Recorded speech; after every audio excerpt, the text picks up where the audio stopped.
Welcome to Inside Games, the only gaming news show brave enough to say that Suicide Squad is good. What? Bruce, you're selling us out here, man. We were all ginned up for a good old hate pile on Suicide Squad. It's supposed to be terrible. The over-marketing, the games of service, the views, Bruce. Oh, man, I've been thinking about those views, Lawrence. We're leaving a lot of hate views on the table. Really, that is the cost of our bravery. After a million delays, Suicide Squad Kill the Justice League is finally here, as its early access window has opened up for people who paid $100 for the deluxe edition like me. Yeah, and me, you and I. I didn't want to, dude. It was bitter poison in my mouth. That hurts. $100 games of service bullshit. And then it started, and we both played it, and we have to admit, it's far from bad. Very far. It's actually good. It's that far from bad. Like, really good. Like, rock steady good. Yeah, I mean, it's amazing what paying $100 for the game will do to your opinion, isn't it, Lawrence? Yeah. It has to be good, Bruce. I'm $100 in the hole on this. I gotta move these Suicide Squad opinions. On that note, Suicide Squad didn't start off great, so we were already getting some bad signs early on. A whole group of people that dropped $100 on it didn't even get to play it. Yeah, less than an hour into its early access release on Monday, developer Rocksteady Studios was forced to take the game down due to a bug which automatically completed the game after players logged in for the first time. That's a great bug. I love that bug. Dude, that's so sick. Now, that's a real speedrun. That's speedrun DLC. $100 right to the end. To Suicide Squad publisher Warner's credit, pun intended, they've already issued all early access players $20 of in-game currency to make up for the downtime. Lawrence, by my math, it should be $30, but to be honest with you. Yeah, if we're like rolling it back. We still got like a day of early access, so it's prorated. I don't know. Okay, yeah, sure. But hey there, player. Sorry about the mess. Go buy yourself something nice, like a little suit for Deadshot. Yeah, get you a little Deadshot skin, huh? On the house. That's just the most recent hiccup in a long line of bad signs and red flags. Review codes were not issued early for this game, and IGN said they didn't get codes at all. Sometimes people interpret that as an indicator that the publisher wants to control critical reception, or at least delay it, because they know they got a big turd on their hands. Which is a valid interpretation. Folks also didn't take too kindly to Suicide Squad's reported Battle Pass. Ooh, the dirtiest words in gaming. Which turned out to be cosmetic only, but still raised concerns over its mere existence in a full-priced game. Mm-hmm. Are they going to leave content out of the game just to put it in the past? Stuff like that. All very reasonable concerns. So that, in addition to a lot of other stuff, the UI had like a lot of, currencies and boxes and meters on it. It just raises a lot of concerns that Rocksteady's foray into games of service would be an over-monetized mess. Another sign of the times, basically. Yeah, and considering that Suicide Squad is a sequel, sort of, to the greatest trilogy of superhero games ever made, fans were understandably concerned that this would be a legacy-ruining mess. Mm-hmm. And some fans, aren't responding a little well to some parts of that. Turns out the Kill the Justice League part wasn't a joke. And some people are taking that a little hard, but it's the internet, man. When the father figures go down, some weird dudes on the internet always have a problem with it. That's right, they do. But the game's out, and how are the reactions so far? Well, even though everyone wrote off Suicide Squad because of those well-publicized issues, the game's actually pretty damn good. Yeah, while reviews are still trickling in because of the aforementioned code issue, the ones so far have been decent. Xbox Era gave it an 8.2 out of 10, saying that the game is Destiny-like with Crackdown-style gameplay in a large open world. It plays great, looks fantastic, and sounds incredible. It's all right. The game takes place a few years after the events of Arkham Knight, and of course, you have to kill the Justice League. It's in the title. Suicide Squad Kill the Justice League.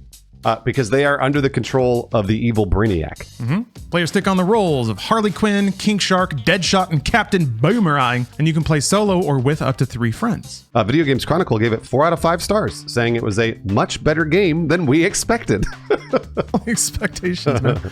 Yeah, they said the game is a third-person shooter whose travel mechanics are similar to Sunset Overdrive and Infamous Second Son. Bruce, remember how I was grousing about how there would never be another Sunset Overdrive? And straight up, here it is. I couldn't believe it. Yeah. Of all games, Suicide Squad is it. Yeah, it's really weird. VGC also praised the game's story. Said the graphics are absolutely gorgeous with facial animations that are as good, if not better, than literally anything else on console to date. They added that the mission repetitiveness and the strange decisions around loot are definite downsides. But this is not the story of a once great single-player studio being destroyed by live service guff we feared. Not everyone liked Suicide Squad, though. Ari Hugones panned it, writing, "Is this the same Rocksteady Studios that once made the iconic Batman Arkham games? Honestly, I'm not really sure anymore, with the game falling short in almost every conceivable aspect. Well, it's not Batman, that's for sure. That is true. So it's not unanimous, clearly, but there are some positive signs that the game isn't the wretched dumpster fire that everyone assumed it would be. That must be a relief to Rocksteady, because Suicide Squad has definitely spent its time in development hell. Yeah, it's a shame. We've seen nothing but bad signs until right now. So, yeah, the game was supposed to release in 2022, but then it suffered repeated delays until finally the game set to release this Friday for everyone. Fans have been waiting for a while for a new Rocksteady game, considering its last major release was Batman Arkham Knight in 2015. Oh my gosh. Plus, this is one of the final appearances of the late Kevin Conroy as the voice of Batman. So there are a lot of expectations on this game, to say the least. Fans have soured on it over the years. A leaked image on 4chan last year showed the main menu of Suicide Squad. Oh, this was it. This was the beginning of the end for the PR cycle, and one of the tabs was clearly labeled Battle Pass. And for a full-price game, that raised the hackles of gamers everywhere. I get it, but man, should one JPEG have that power? Yes, the answer is yes, clearly, but sign of the times, I guess. There were also leaks of gameplay footage and cutscenes that were recorded during the closed alpha tech test at the end of November. Rocksteady called those leaks disappointing and asked people to not post spoilers, but still, this being the internet, of course there are spoilers, so just everybody be careful out there. They're all over. Any game where someone dies, you can bet that people are going to spoil it as quickly and fastly as they can. Yeah. It is what it is. What I'm curious about, now that we both played it, we could share our opinions a little bit. Bruce, what do you think? So Lawrence, I only played about 4 hours of it, and I want to say the first couple hours, I think me and I was streaming it, so a lot of people that were watching, all of us were like, kind of like, like we were tense, and we didn't really want to like it, and like the writing feels a little grating at the beginning.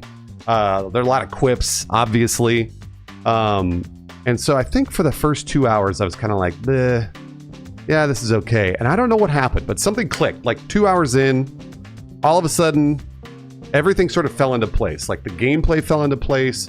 Honestly, the writing and performances fell into place. Everything felt tone similar, and it all worked.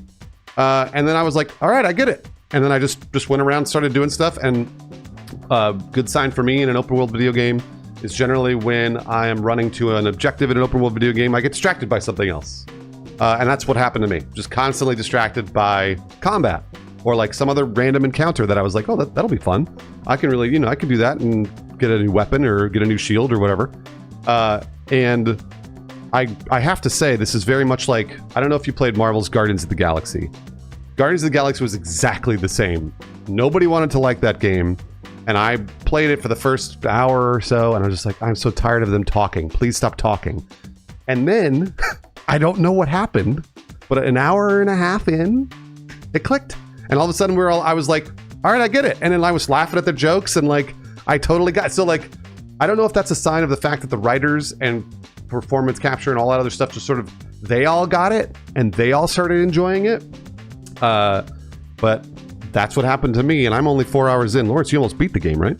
I don't know. I must have, because I'm about 12 hours in. And yeah, Bruce, I agree with the Guardians of the Galaxy reference. Yeah, the banter, man. In Guardians, I was like, man, are we going to be banting this hard the whole game? And then after about 90 minutes, I was like, actually, wait, these performances are great. They're well written. I think for me, it's the comedic timing is on point, which is rare for games, unfortunately. Usually the jokes elbow you in the ribs so hard you kind of get winded a little. These jokes have the comfort to live in their own timing and maybe even be missed. Some of them are subtle. They happen in the background. A lot of them are face acting, which is really the power of Unreal, I guess, and the performance capture they've got. But yeah, that really sells the characters. The voice performances are some of the best in gaming, I think, especially when it comes to comedic performances.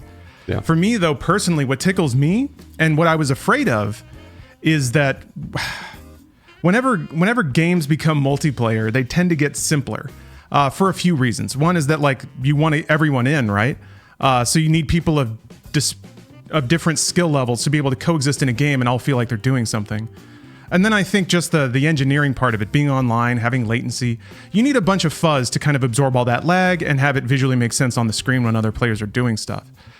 Somehow, the geniuses at Rocksteady found a way to get the technical aspects of Batman combat, the counters, the gadgets, the combos, the flow state of it all, they found a way to convert that into third-person traversal ranged combat. So instead of Batman, where it's like gadgets, punching, and countering, now it's melee, ranged, and traversal. And you kind of rotate through all those skills in combat to build up your combo, get those cool takedown moves and all that stuff. And it feels awesome. It actually reminds me of Doom Eternal and how like technical and fast and intense it can get. Because at any point you're thinking about like, how do I get over there? What's the most efficient way to go over there, maintain my combo? I can like slide into jump into swing, and while I'm swinging, I can do my traversal attack and then throw a grenade over there. And I'm looking forward to seeing people who build a lot of skill with this game, because I think it'll look really neat.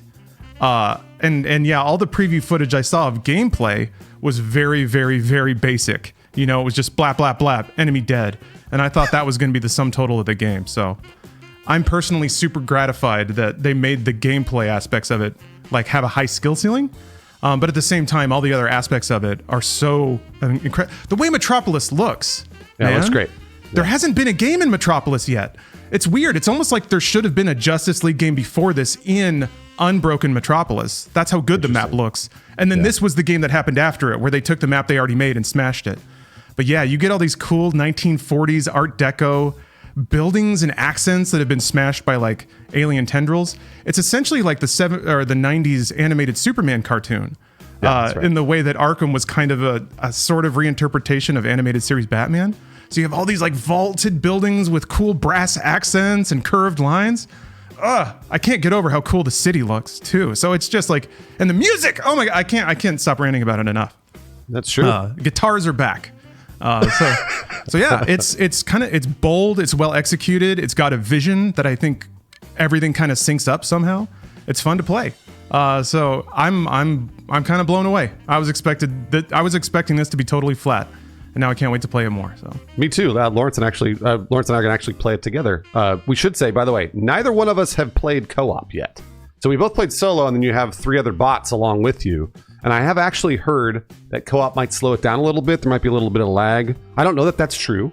But that is one thing that Lawrence and I have not done yet. We're going to go do that on stream in just a few hours, if you're watching this. So that may introduce a few other little bugs here and there, but I had no bugs at all, by the way. On this launch, it was basically perfect for me. And I couldn't believe it. I thought for sure I was going to get some T-posing and some falling through the map and like, you know, who knows what, desync, whatever. None of it. So I got to hand it to Rocksteady. Like they really, so far, so good. What it looks like for me. Hey, we have an Inside Games Patreon. If you are supporting that Patreon, we thank you very, very much. And we always shout you out at the end of an episode. We always assign a label to you that is a lie. But we still do it. These patrons are Team Justice League. Dane Ottman, Red N003, Zach the Hack, Loveless, Rook, Cap Coldblood, Pitstrip, Scotty Ryan, and Ray Pichardo. nice. Well, I've got some patrons that are not necessarily Team Suicide Squad, just Team Captain Boomerang. Because let's be honest, he's the coolest. Keita White, Kyle Abbott, Lenny Neves, Dougal Tootbo, Brown Sugar, Aaron Frace, Jose Diaz, and Jared Watkins. It just keeps coming back. And here is the best meme ever. Of course, it's about Pal World, obviously. Does anyone care about Pal World anymore? Are we done with that? Yes, Steam does. There's like 1.5 million players playing all the time. So Yeah, the Pal World reaction was pretty odd, huh? A lot of people feeling they need to protect all those cute little cartoon boys. they're still going.